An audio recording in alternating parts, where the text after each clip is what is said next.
ओम गणेशाय नमः। तो मित्रों, आज बात करेंगे हम बुध ग्रह की। बुध अभी कुंभ राशि में है, पर 16 मार्च को वो ट्रांजिट करेंगे, संचरण करेंगे, मूव करेंगे मीन राशि में, और वहाँ रहेंगे वो 31 तक, वो 31 मार्च तक। तो एक तो ये। दूसरा, बुध उच्च के होते हैं कन्या राशि, फिगर 6। उनकी स्वयं की राशियां हैं, उसमें कन्या भी है एक पोर्शन, और एक मेन पोर्शन है वो मिथुन राशि भी है। बुध नीच के तो मैंने बता ही दिया है, मीन राशि में जहां वो अब जा रहे हैं 16 मार्च को। यहाँ पर मैं ये बताना चाहूँगा कि उनकी दोनों की दो राशियां हैं उनकी। एक है मिथुन और एक है कन्या। कन्या में उच्च के होते हैं, मिथुन में स्वयं राशि है। तो जो मिथुन वाला है वो शुद्र टाइप, मतलब उसमें पावर कम है उनकी खुद की स्वयं की राशि, पावर तो है ही, पर कन्या के कंपैरिजन में कम है। तो जहां फिगर 6 लिखा है उस पर बुध लिखा है, तो उसके तो बुध बढ़िया एग्जॉल्टेड है। तो ये हो गया। अब ये बुध के चेंज होने से किस राशि पे क्या फर्क पड़ेगा, तो उसको अपन शुरू करते हैं। उससे पहले बुध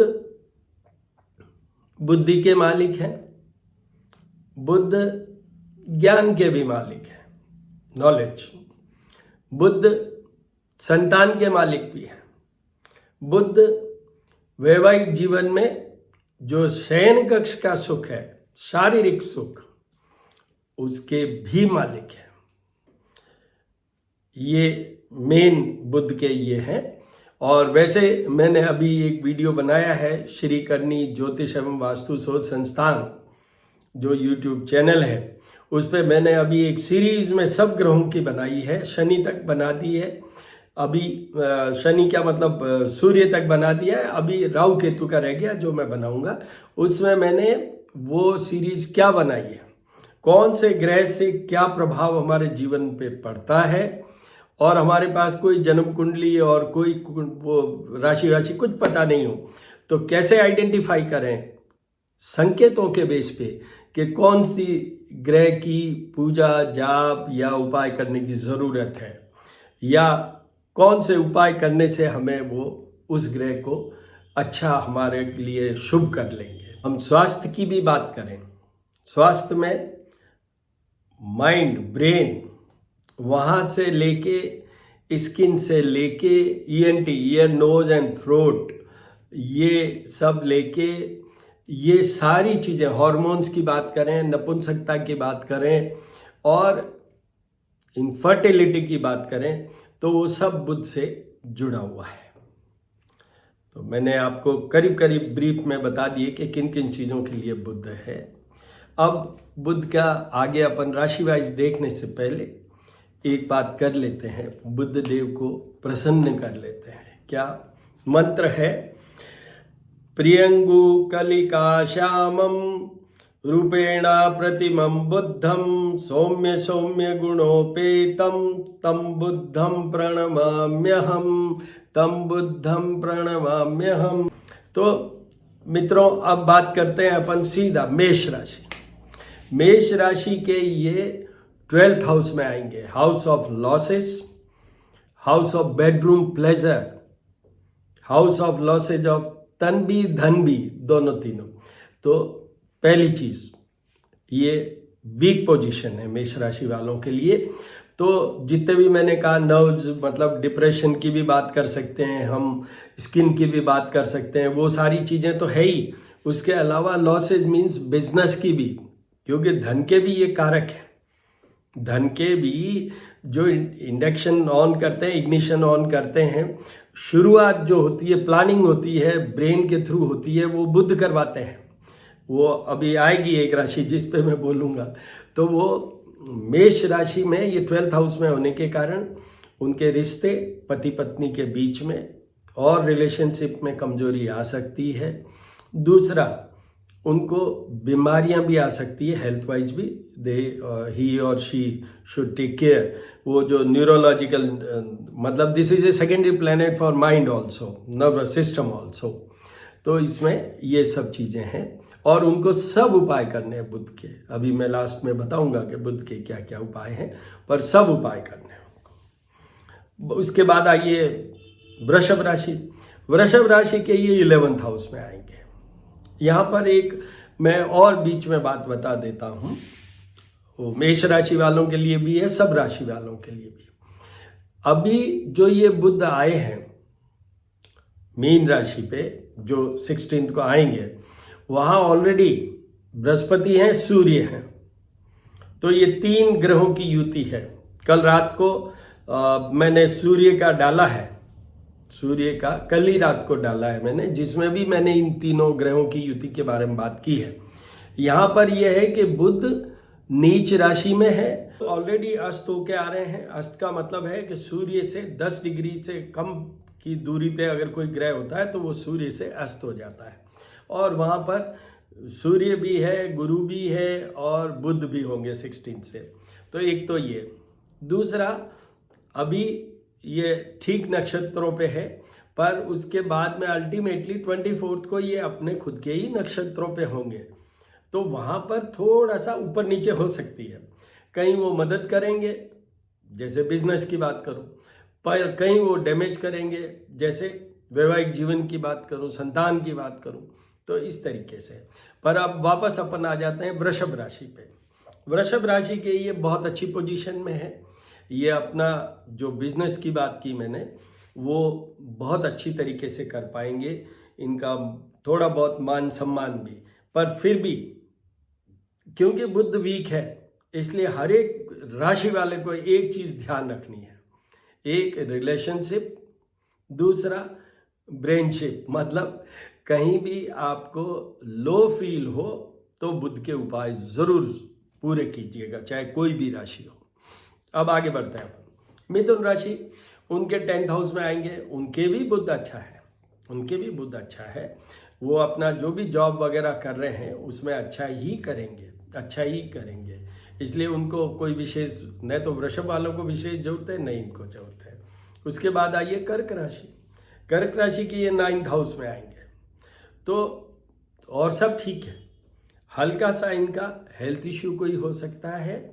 दूसरा, इनके अगर जैसे बच्चे होते हैं ना, तो अगर कहीं डिफिकल्टी लगती है तो यहीं पे एक उपाय बताता हूँ कि उनके नाना नानी से वो जाके नमस्कार करें, उनसे अच्छी रेपो रखें, क्योंकि कर्क राशि वालों के नाना नानी को डिफिकल्टी हो सकती है इसी पीरियड में। उसके बाद आइए सिंह राशि। सिंह राशि में तो ये 8th हाउस में जाएंगे, तो वहां पर तो बुध के सारे उपाय उनको करने हैं, चाहे उनके हेल्थ की बात करें, रिलेशनशिप की बात करें, बुद्धि की बात करें, बिजनेस की बात करें, उन सब के लिए। इवन फॉर द स्टूडेंट्स, पढ़ाई की बात करें, for the persons who are appearing for exams, for vivas और इंटरव्यूज, और even for the DPC consideration. वहाँ इंटरव्यू नहीं देने जाते हो, बट अगर डिपार्टमेंटल प्रमोशन कमेटी में आपका नाम जा रहा है इसी ड्यूरेशन में, तो बुध के उपाय तो करने ही हैं, क्योंकि उसमें डिफिकल्टी हो सकती है। उसके बाद आइए कन्या राशि। कन्या राशि के ये 7th हाउस में आएंगे, तो वहाँ पर रिलेशनशिप, पति पत्नी के बीच की बात, उसमें तो निश्चित रूप से प्रॉब्लम खड़ी हो सकती है या कमजोरी आ सकती है, या उनका कोई ऐसा हो सकता है कि किसी की ट्रांसफ़र वहाँ हो गई, किसी को जॉब के लिए वहाँ जाना पड़ गया, किसी को, पत्नी को अपने पेरेंट्स के पास जाना पड़ गया। इस तरीके से ये पीरियड है, तो और कोई डिफ़िकल्टी है। वैसे भी इनको उपाय तो करने ही चाहिए बुध के। उसके बाद आइए तुला राशि, 6th हाउस में। तो तुला राशि वालों को भी सब उपाय करने हैं, क्योंकि उनके जो मानसिक स्तर की बातें हैं, दिमाग की बातें हैं, शत्रु रोग और पीड़ा का ये घर है जहाँ बुध अच्छा नहीं माना जाता है, उसमें भी वो नीच का बुध है, इसलिए उनको सारे उपाय करने चाहिए। उसके बाद में आइए वृश्चिक राशि, उनके 5th हाउस में आएंगे, तो उनको सिर्फ एक गणेश पूजा करने वाली बात है, बाकी उनके सब ठीक है, उनका आउटपुट, परफॉर्मेंस, ये सब चीज़ें। क्योंकि साथ में कौन है? अस्त हो गए हैं, इसलिए वो बुध आदित्य योग वाला योग खत्म हो गया, पर साथ में गुरु भी है, तो थोड़ा बहुत वो कवर करेंगे, इसलिए उनके लिए ठीक है। उसके बाद आइए धनु राशि। धनु राशि के ये 4th हाउस में है। 4th house is house of mother, property and सामने आपकी जॉब। उनके लिए ये थोड़ा सा डिफिकल्ट टाइम हो सकता है। इसी एरिया में जितनी बातें मैंने की उन सब में, हेल्थ की, वेल्थ की, बुद्धि, ज्ञान, वो सब चीज़ों में उनको हल्का हो सकता है, उनको पूरे उपाय करने हैं। फिर आइए मकर राशि पे। मकर राशि को ये कोई विशेष उपाय करने की जरूरत नहीं है, पर इनके रॉन्ग डिसीजन हो सकते हैं। ट्रेवल्स में इनको लॉसेज हो सकती है। यात्राएं करनी पर्पज से गए आप, चाहे घूमने गए, चाहे आप अर्निंग के लिए गए, तो उसमें थोड़ा सा कमजोरी आ सकता है। इसलिए अगर वैसा है तो उनको भी गणेश जी की पूजा का तो कम से कम करना ही है। उसके बाद कुंभ राशि के ये 2nd हाउस में आएंगे। 2nd हाउस है house of wealth, house of communication. तो उनके कम्युनिकेशन में प्रॉब्लम हो सकती है। जैसे बात कर रहे हैं, प्रेजेंटेशन दे रहे हैं, एकदम ब्लैंक हो गए, ऐसा हो सकता है। थोड़ा सा ही और शी में फील लो, मतलब ज़्यादा प्रेशर आ जाए या आपका कॉन्फिडेंस लूज कर जाए, आप मानसिक अवसाद या डिप्रेशन टाइप फील करें आप, इस तरीके से है। और थोड़ा तो क्योंकि मार्ग स्थान भी कहलाता है ये, इसलिए they should look for their health also, जिसमें हार्मोन्स की बात की, स्किन की बात की, वो सब चीज़ें भी ध्यान रखने वाली बातें हैं और इनको उपाय सब करने हैं। फिर आइए मीन राशि। मीन राशि में वो लगन में आए तो सामने तो पहले तो पार्टनर की और उनके रिलेशनशिप कमजोरी, दूसरा केंद्र स्थान में नीच का बुध है, तो इसलिए उनको भी सब उपाय करने चाहिए अच्छे मन को रखने के लिए, अच्छे स्वास्थ्य के लिए, अच्छी वेल्थ को लिए एंड रिलेशनशिप के लिए, इन सब लिए। तो इस तरीके से ये सब राशियों के हैं। बुध क्योंकि नीच राशि पे है अभी, क्योंकि वो अस्त भी है अभी, क्योंकि वो अपने नक्षत्रों पे भी जाएंगे, इसी पीरियड में जाते ही हैं। जब वो नीच राशि पे होते हैं, जो मीन राशि है उसमें उनका नक्षत्र आता है रेवती, तो वो तो होता ही है। तो इसलिए गणेश पूजा तो सभी को करनी चाहिए।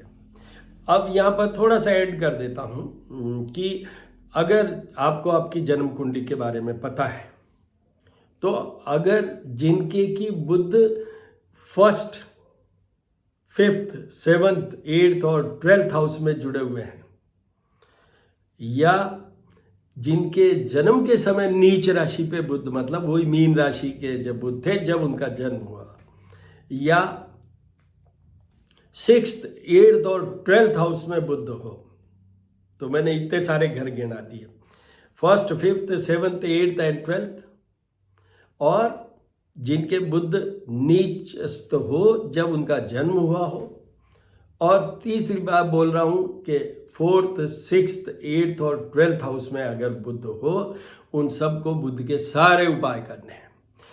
अब जैसे सबसे पहले उपायों की बात करते हैं। सबसे पहला उपाय जो सटीक, मुख्य, महत्वपूर्ण, इंपॉर्टेंट, वो है गणेश जी का पूजन। बुध के अधिष्ठाता कौन है? गणेश। तो गणेश जी के सारा उनका, जैसे उनका सिंदूर और घी मिला के लेप कीजिए, तिलक कीजिए जैसे आपको लगे, और दुर्वा चढ़ाइए, मंदार का पुष्प चढ़ाइए, बिल्व पत्र चढ़ाइए, मोदक का भोग चढ़ाइए। अगर वो नहीं होता है तो गुड़ चढ़ाइए, ये तो मैं पहले भी बता चुका हूँ। गुड़, मिश्री, 1 इलायची, 2 लौंग, और हनुमान जी का मामला हो तो 1 पतासा। तो ये तो सिस्टम में होना चाहिए कि एवरीडे ये तो चढ़ना ही है। तो उसमें मोदक चढ़ाइए, बहुत अच्छा है। लड्डू का भोग लगा दीजिए गणेश जी के, आप देखते हैं ना आकृति बैली का भोग, तो इसलिए बुध वाले ये भी होते हैं, बुध जब खराब होता है ना तो मोटे होते हैं, थुलथुले होते हैं। तो वो तो मैं उसमें बता चुका हूँ, जो श्री करनी ज्योतिष एवं वास्तु शोध संस्थान मेरा यूट्यूब चैनल पे पड़ा हुआ है, कि संकेतों से हम कैसे जाने कि बुध के उपाय हमें करने चाहिए क्या, ये उसमें है, आप वहाँ देख लीजिए। पर एनीवे वापस आ जाते हैं अपन तो गणेश जी की पूजा। गणेश जी का अभिषेक भी करें, स्पेशली बुधवार को तो जरूर करें और हो सके तो डेली करें। उसमें गणपति अथर्व शीर्ष के पाठ के साथ, ये गणपति अथर्व शीर्ष ये अथर्ववेद का सबसे बड़ा स्तोत्र है और ये YouTube पे बहुत पॉपुलर है। आप वहां से सुनते हुए अभिषेक कर लीजिए। एक ही बार अभिषेक मतलब एक ही बार वो पढ़ना है तो वो कर लीजिए। ये हो गया। और अब वापस आते हैं एक और दूसरे उपाय पे, जो जरूरत क्या, अगर आपको मेंटल डिस्ट्रैक्शन कह दूं, डिप्रेशन कह दूं, प्रॉब्लम कह दूं, हार्मोनल प्रॉब्लम कह दूं, आपके वो एक्सपेक्टेड हैं, मतलब इन केस आपके बच्चा होना है, जन्म के समय जो जन्म कुंडली में कमजोर है और या इस ड्यूरेशन में ऐसा होना है, तो बुध के जाप और पूजा भी करवाइए। जो अभी मैंने पौराणिक मंत्र बोला है उसका ब्राह्मणों से ही करवाइएगा, अपनी स्वयं से बिल्कुल मत कीजिए। गलती हो जाती है, उसका दोष लगता है। आपने देखा, मैंने भी पुस्तक पंचांग लेके उसमें से वो पढ़ा है, मुझे भी थोड़ा बहुत याद है, बट नहीं, गलती नहीं, ध्यान रख के उसमें फुल प्रूफ मेथड पे रहना चाहिए। क्योंकि मंत्रों की जितनी हमें सुविधा मिलती है उतनी असुविधा भी मिल जाती है अगर हमारे से त्रुटि रह गई तो। इन उपायों में तो ऐसे लोग जिनके की बुध की जाप पूजा या बुध के सारे उपाय एवरी डे एवरी ईयर होने हैं, तो यही पीरियड है 15 डेज का विशेष। यहाँ पर मैं ये कह रहा हूँ, जाप और पूजा के लिए यही 15 डेज का पीरियड है जिसमें करा लेना चाहिए। क्योंकि बुध इस समय बहुत बहुत वीक फॉर्म में होते हैं। जैसे हमारे जो क्लाइंट है उनके हम उसी टाइम, जिनके भी राशि में मतलब जन्म की कुंडली में नीच का बुध है, या जो जैसे मैंने अभी ये राशियां बताई जिसमें एडवर्सिटी वाले पोजीशन में बुध चलेगा, उन सब के इसी ड्यूरेशन में कराएंगे। क्योंकि रिजल्ट उसी टाइम अच्छा लेना चाहिए जब वो वीक हो। Logic is that. क्या है यूट्यूब चैनल श्री करनी ज्योतिष एवं वास्तु शोध संस्थान। आपको कोई इमरजेंसी हो, कोई प्रॉब्लम हो तो 9978627397। मेरी डॉटर है तुषार चारण, उनका है abundance and grace. This is for your information and all the very best, all the very